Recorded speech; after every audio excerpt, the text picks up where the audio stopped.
ሰላም ሰላም። ዛሬ እስኪ አንድ ሁለት የአፍሪካ ሀገራት የተሻለ የፍትህ ስርዓት አፕሆልድ ያደረጉ ወይም የተሻለ የፍትህ ስርዓት መገንባት የቻሉ አገራትን እናያለን። ይህ የፍትህ አሰጣጣቸው ወይም ጀስቲስ ሲስተማቸው የተሻለ እና ተሞክሮ ቢወሰድባቸው የሚባሉ ሀገራት ዛሬ አንድ ሁለቱን እናያለን። ዋና ዋናዎቹም መመዘኛዎቹም እናያለን። ሌላው ደግሞ ማን ነው ካታጎራይዝ ያደረገው ቢለው ደግሞ ወርልድ ጀስቲስ ፕሮጀክትስ ሩል ኦፍ ሎ ኢንዴክስ የሚባል አለ።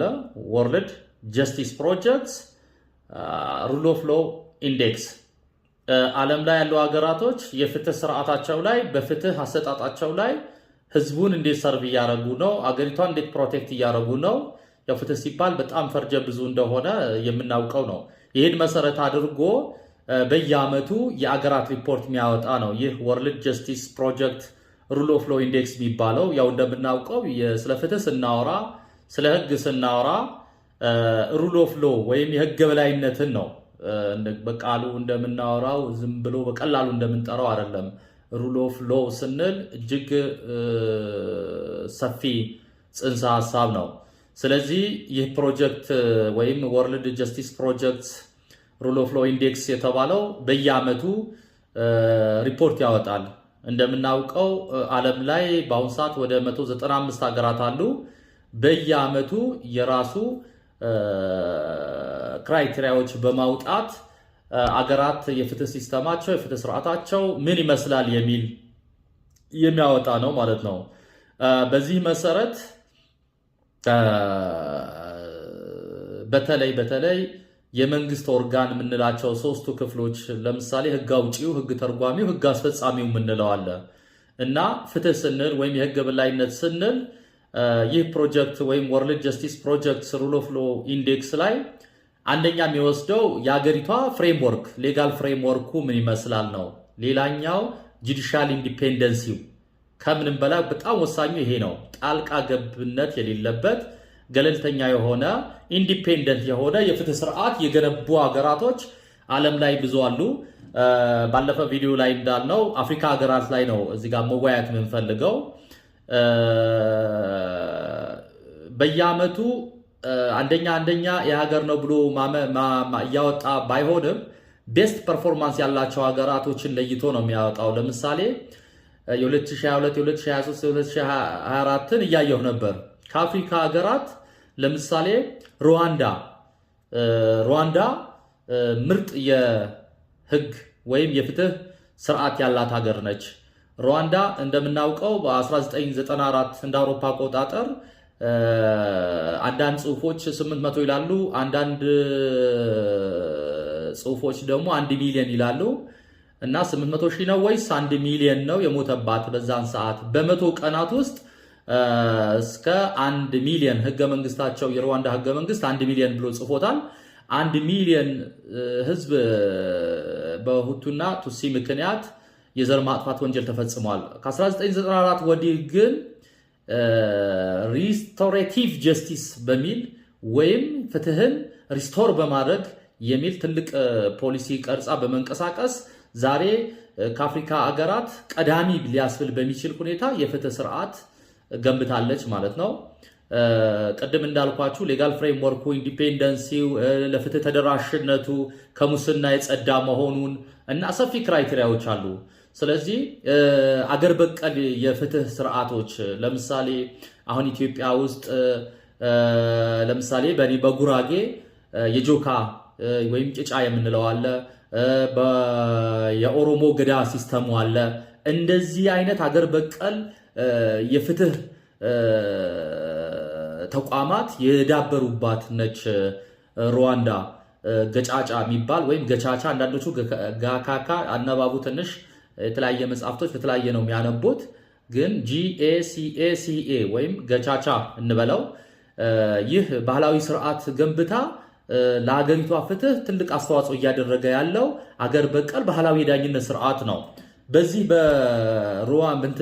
በዘር ማጥፋት ጊዜ ራሱ በዛ ኢንቮልቭ ያደረጉ ዓለም አቀፍ ትሪቡናል ተቋቁሞ ከባባዶቹ በዓለም አቀፍ ትሪቡናል ሲቀጡ እስከ 1 ሚሊዮን የሚሆኑት ግን ተሳታፊዎች በዚህ በገቻቻ ስርዓት እንዲቀጡ ተደርጓል። ስለዚህ ሩዋንዳ ትልቅ የተሻለ ፐርፎርማንስ የፍትህ ፐርፎርማንስ ያለባት ሀገር ነች በአሁን ሰዓት ማለት ነው። ሌላው ሳውዝ አፍሪካ ነው።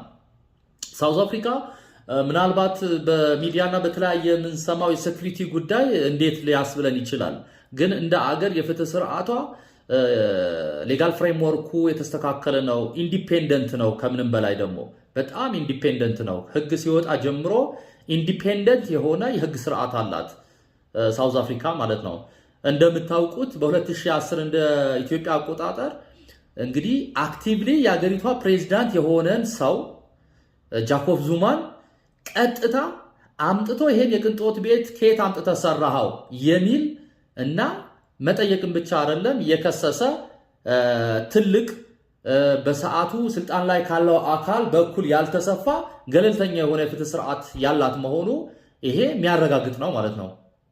እኛ ሀገር ይሄ ይታሰባል ወይ? አክቲቭሊ በሀገሪቷ ላይ አልቲሜት ዲሲሽን ሜከር የሆነ አካል የመጨረሻ ውሳኔ ሰጪ የሆነ ባለስልጣንን ስልጣን ላይ ባለበት ሁኔታ ይሄን ወንጀል ፈጽመሃል ብሎ የሚጠይቅ ስርዓት መገንባት ቀላል አይደለም።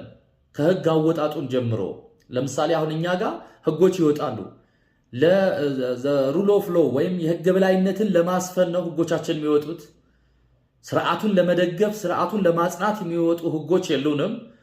ስለዚህ ስለ ፍትህ ስናወራ ስለ ህግ በላይነት ስናወራ ከህግ አወጣጡን ጀምሮ ከህግ አውጪው ከፓርላማው ጀምሮ የፍትህ ጥያቄ እዛ ጋር ይነሳል። የገለልተኝነት ጥያቄ ያመጣለት ሁሉም የሚያጸድቅ ፓርላማ ካለ ስለ ሩል ኦፍ ሎ ማውራት አንችልም ማለት ነው። ለህዝቦች የሚጠቅም ለሀገር የሚጠቅም ፍትሃዊ የሆነ ፍትህ ሊያሰፍን የሚችል ህግ ነው መውጣት ያለበት አንድ ሀገር ላይ። ስለዚህ ይሄን ሊያጸና የሚችል አገር የፍትህ ስርዓት ነው መገንባት የሚኖርብን ማለት ነው። ስለዚህ ሩዋንዳ ብያቸዋለሁ፣ ሳውዝ አፍሪካ ብያቸዋለሁ፣ ጋና፣ ቦትስዋና እነዚህ ሁሉም ምርጥ የፍትህ ስርዓት የዘረጉ የአፍሪካ ሀገራቶች ናቸው። ስለዚህ ኢትዮጵያም ልትሞክር ካሰበች ከነዚህ ሀገር ነው ልትሞክር የሚገባው። ለምሳሌ በጣም ቀላሉ ነገር ለምሳሌ ከገለልተኝነት አንጻር ባነሳላችሁ ለምሳሌ ህገ መንግስቱ የመተርጎም ስልጣን ለፍርድ ቤት አልተሰጠም። እኛ ሀገር ላይ ለፌዴሬሽን ምክር ቤት ነው። ፌዴሬሽን ምክር ቤት ምን ያክል ገለልተኛ ነው? ከዚህ ይጀምራል ማለት ነው። ሳውዝ አፍሪካ ለምሳሌ የራሷ የሆነ ገለልተኛ የሆነ ኮንስቲቱሽናል ኮርት አላት። ጎረቤታችን ኬንያ ለብቻው የወጣ ኮርት ባይሆንም በአገሪቱ ጠቅላይ ፍርድ ቤት ስር ያለ ግን ህገ መንግስታዊ ጉዳዮችን ሪቪው የሚያደርግ ህገ መንግስታዊ ጉዳዮችን የሚተረጉም ዲቪዥን አለ ኬንያ ላይ ማለት ነው። ናይጄሪያም ላይ እንደዚሁ። ናይጄሪያም የብቻው የኮንስቲቱሽናል ኮርት ለብቻው ባይኖርም የናይጄሪያ ጠቅላይ ፍርድ ቤት ስር አንድ ዲቪዥን አለ ህገ መንግስታዊ ጉዳዮች ኢንዲፔንደንት ሆኖ ትርጉም የሚሰጥ ውሳኔ የሚሰጥ ማለት ነው። ኮንስቲቱሽናል በሆኑ ጉዳዮች ወደ 6 የአፍሪካ ሀገሮች እንደዚህ ኢንዲፔንደንት ሆነው የኮንስቲቱሽናል ኮርት አላቸው። ስለዚህ ስለ ፍትህ ስናወራ ወይም ስለ ህግ የበላይነት ስናወራ ቀላል አይደለም። ከህግ አወጣጡ ይጀምራል። ገለልተኛ ህግ ይወጣል ወይ የሚሉ ነገሮች ተጀምሮ ስለዚህ ሰፊ ጽንሰ ሐሳብ ነው። በቀጣይ የሌሎች የአፍሪካ ሀገሮችንም እየዳሰስን እንሄዳለን። አመሰግናለሁ።